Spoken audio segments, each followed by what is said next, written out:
Hey friends, my name is Barb Brimhall, also known as the BZB Stamper, and in this video, I'm going to show you how to start with a very simple card and then step it up with extra layers and details so that you can create a card that's most comfortable for you wherever you're at on your card making journey. So let's get started.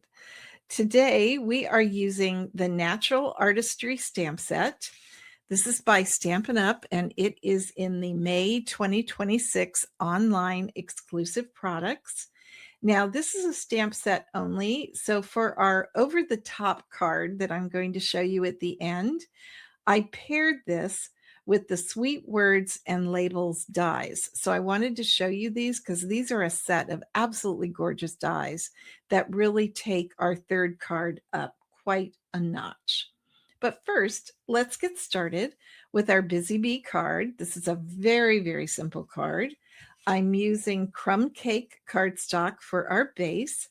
Then I have a layer of Night of Navy and white that I have sponged with Misty Moonlight ink, stamped the sand and sponged a little bit of the sand with crumb cake.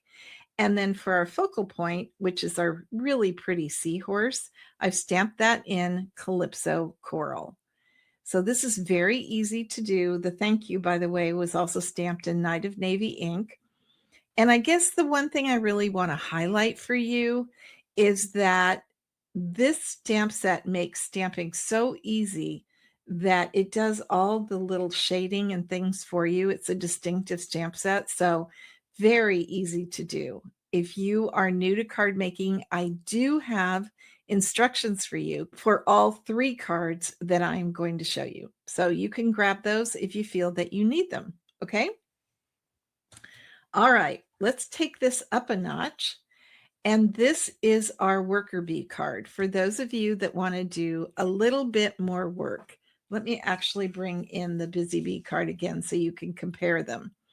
The white was sponged the same way, Misty Moonlight ink. Then I added some crumb cake with the sand. I did add in this time with garden green ink, just some of the ferns. And then I stamped the seahorse in Calypso Coral. I tapped it off once and then stamped it again just to give it even more variation in the stamping. And this back here is actually our new wood grain designer series paper. You can't see it very well on video, but you can tell that it's more of a wood grain look. It's really hard to see the Night of Navy, but this Night of Navy layer is right here. It's just hard to see for some reason on this video. So it just adds another layer. If you don't have the wood grain paper, you could certainly use early espresso cardstock. That would work too. And this card is easy as well, but you do have to cut out the seahorse. Again, no dies. So we're going to make this card the old-fashioned way. Before we had dies, we used scissors. So that's how we would do this card. And then on the dot right here on his eye, that is a 2026-2028 in color dot. Now, some people find that freaky when I put dots on eyes, so I'll leave that to your discretion. But another fairly easy card, except we have to cut the seahorse out with scissors. Okay? All right, now let's take this over the top.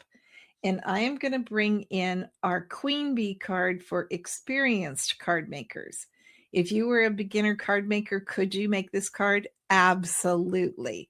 The only thing I would tell you is you would need to have the dies and a die cutting machine, which you're going to eventually want anyway, trust me. But anyway, we have the same crumb cake. We have the wood grain paper. We have the Night of Navy paper. We have the second die sponged the exact same way. I just did a little bit more sponging on our seahorse to give it even more color and depth. And instead of gluing it down flat on the card, it is actually sitting on Stampin' Dimensionals to give it a little bit more depth. But you could see how using these dies really, really adds to the look of this card. I then also used linen thread and one of our anchor trinkets. These are part of the Waterside Retreat suite, but I thought it really added to the overall ocean theme that is going on in this card. So I really like how that added just that little extra touch. And then one thing I will say that I did differently, I still use the in color dot for the eye, but I also bring in some of the new dewdrops, which I think on this card work really well because it looks like the seahorse is breathing underwater, right? So I think on this card, what really sets it apart as a queen bee card from the worker bee or the busy bee card is the fact that we are using the dies on this card. It gives the horse and the underwater scene more of a focal point. I feel really badly that you cannot see this background because it really adds to the card. Maybe if I go slowly, you could see where the Knight of Navy is and then the background on this card, but it's very easy to do. Okay. So there you have it, my friends. This is the Natural Artistry Stamp Set, and it is used with the Sweet Words and Label dies along with the wood grain designer series paper, which you could very easily replace with early espresso cardstock. So there you have it, my friends. I hope you've enjoyed these 3 cards. I'd be interested in knowing which one was your favorite. Leave it in the comments for me. I always appreciate comments. And I'll be back next week with another Step It Up Stamping. Bye.